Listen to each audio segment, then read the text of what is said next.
Miesha, I guess second fight of the comeback, right? So I just kind of wonder if this one feels different, right? Like I mean, a lot of the unknowns have been answered. It's kind of I guess routine again. So what's the feel like this time? I just feel like I'm carrying momentum from the last camp where I was having to start over essentially last fight. So I did answer a lot of those questions. I don't feel like, excuse me, I don't feel like I had ring rest. I don't feel like that was really a thing for me. So I don't anticipate that will feel much different this fight. I felt like I picked right up where I left off.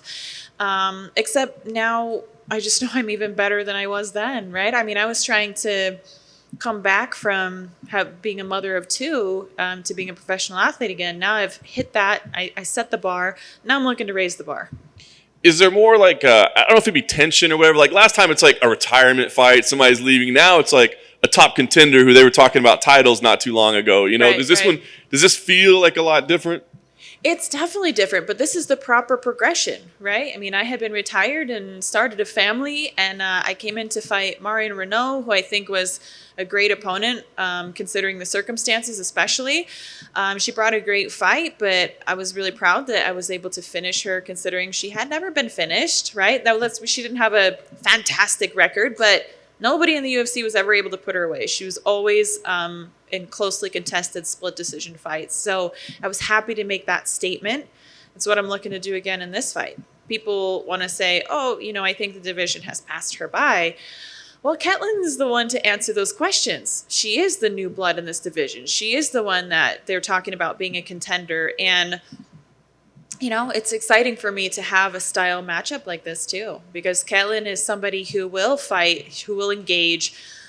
She's not elusive. She'll stand right there in the middle with you and throw. And I like that. Everybody knows like I like that kind of a fight. It's my favorite because it brings out the very best in me when somebody's willing to engage with me. I mean, with the fight with Marion, I mean, I'm out there throwing these like nice straight 1-2s ready to land, and she's just looking to evade. That's not going to be the case with Ketlen. Yeah. She's going to be trading with me. So I'm very excited for this fight.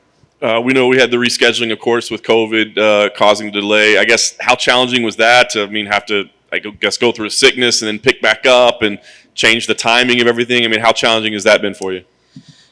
Well, it was challenging at the time. It was very frustrating because I have never had to pull out of a UFC fight before or delay it. So I was really upset by that, and I was trying to do everything within my power to see if I could still show up on October 16th. But immediately after my quarantine, I tried to hit, my strength and conditioning workout on par with where I needed to be, and I wasn't. And I just had to be honest with myself. And that's the perks of being a veteran is, look, it wasn't the right time and it wasn't going to work out. And so we had to postpone it. Okay, so we're here 4 weeks later. It was that much more time for me to prepare.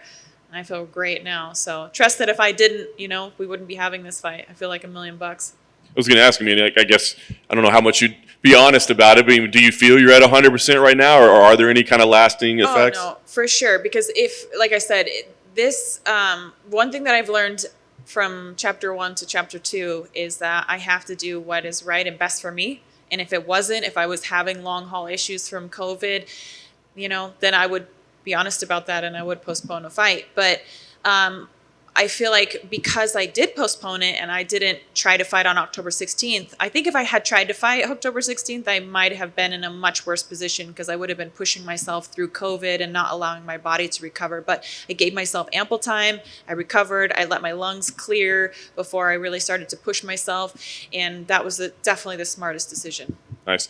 You mentioned a lot about Ketlen's style. I'm just curious about what you think. Obviously, you've been an analyst in recent years. She's been somebody that was on the cusp of a title shot, but she's had a couple setbacks. So Yep. When you talk about the proper progression, where do you see her? Do you see her as an elite level fighter? I think Ketlen is an elite level fighter, of course. She's ranked in the top 10 in the division.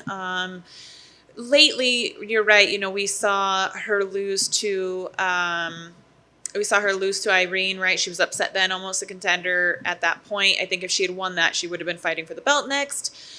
Then she got a win over Sijara Eubanks. It was a good win, but Sijara is a 125er in my opinion, so I don't consider it the most credible win. And then she had a loss to Yana Kunitskaya, and that's kind of what I'm looking at her last 3 fights. She's well-rounded. She can do it all. She spends a good amount of time every fight on the feet. I know she's comfortable there, but she does look to get this to the ground. I mean, let's be honest, she's primarily a grappler. But when I look at her grappling anyways, I can't say that I've really seen anything that was like, oh, wow. Oh, wow. She's slick. She's really good. Yeah, I mean, she's a good fighter, but I honestly think that I'm better on the ground. And I think that my wrestling is going to be plenty sharp enough to deal with any of her judo. Fights don't have to be perfect. They just have to be won. You know what I mean? And that's what I'm going to do. So I expect to fight. I expect to war. I don't expect to win every second of this fight, but I do expect to get a finish. And I think I'm going to surprise a lot of people in my striking as I continue to evolve there. This will be a fight where you would get to see my striking more than you did the last fight because of, again, that's the difference in style matchup. You beat her and finish it the way you see her. There's only a couple of names in front of her in the division, right? I mean, do you envision your next fight as being like a number one contender fight? And if so, is there a matchup that you think makes the most sense moving forward? Not necessarily. I think it really depends on this fight. I really want to get a finish. I know every fight people will say they want to finish, and that's true. You want to finish every fight. But I feel like it's really imperative this fight because that's what will put me in title talks, right? So it's not that I won't be happy if I got a decision win. Of course, a win is a win, but I really want that finish. Like, really want that because I want to be talked about being as the number one contender. And then whoever comes after this, yeah, we'll talk about that then. But first, I got to enjoy Thanksgiving. No doubt. Last thing for me, I did want to ask you, obviously there is a title fight coming up in the division. You could be in that mix very soon. What do you think about Juliana's chances against Amanda? I know it's a tough one, but I mean, do you like her chances in that fight? Yeah, of course I do. Amanda's a tough one for anybody. I mean, she is the Mount Everest of the division. She's the one that's everyone's like, can I do it? But I think if anybody can do it in the division right now, it's Julie. She definitely has the best case. I've trained with her. She is so tough. She's stupid tough. She doesn't go away. And she has the ability to put this fight in places that we haven't really seen Amanda tested in years. We've seen what she can do to people who try to stand with her. We haven't, as of late, seen what she will do when somebody tests her on the ground. And so Julie has the cardio to do that. She has the drive to do it. She has the tenacity. She has everything that it takes to put Amanda in uncomfortable positions. And here's another thing. I think when you are the champion for a really long time and you've barely lost a second of a fight, what happens when you're, underneath somebody that you didn't think you would be for a few minutes or a round or, whatever? What happens in that mindset? I mean, these are the intangibles that people probably aren't taking into consideration that I do when I look at somebody like Julie fighting somebody like Amanda. Anybody else? I'll just go off that. Juliana Pena is saying that she's heard that Amanda wasn't taking her seriously, wasn't training hard before the fight got rescheduled. Do you think that's possibly true, or do you think that just comes from maybe Amanda's not showing the animal in the gym as much as she used to because she doesn't need to, right? She hasn't had to show that sort of level of competition against some of the women she's been facing. Obviously, I have no personal insight on that, so I can't say whether it's true or not true. But you could look at it in a possibility of it being true because she's been dominant for so long, and I think it's easy to look at Julie and underestimate her. That would be a huge mistake. It would be a very big mistake on anybody's part to look at Julie and say, like, that's going to be an easy fight because if anybody knows how to make fights muddy and ugly, it's Julie. And I think she has every right to be in this position, and I hope that she touches gold before her career's all said and done. Hey, Miesha. Yeah. Put your promoter hat on, and what do you think the UFC should do with the featherweight division?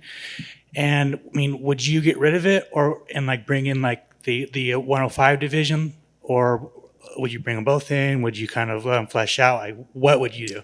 Oh man. Well, I like the 145-pound division. I would hate to see any division be cut from the UFC. We haven't seen that done yet. I say bring in Kayla Harrison and pump some life into the 145-pound division. Go all in.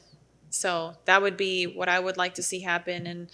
And obviously, Bellator has a good 145-pound division. I would love to see Chris Cyborg come back over too, at some point. But we'll see. There are talented women. It's starting to fill out, right? And as I said, that if you build it, they will come. So I don't think we should give up on it just yet, or at all.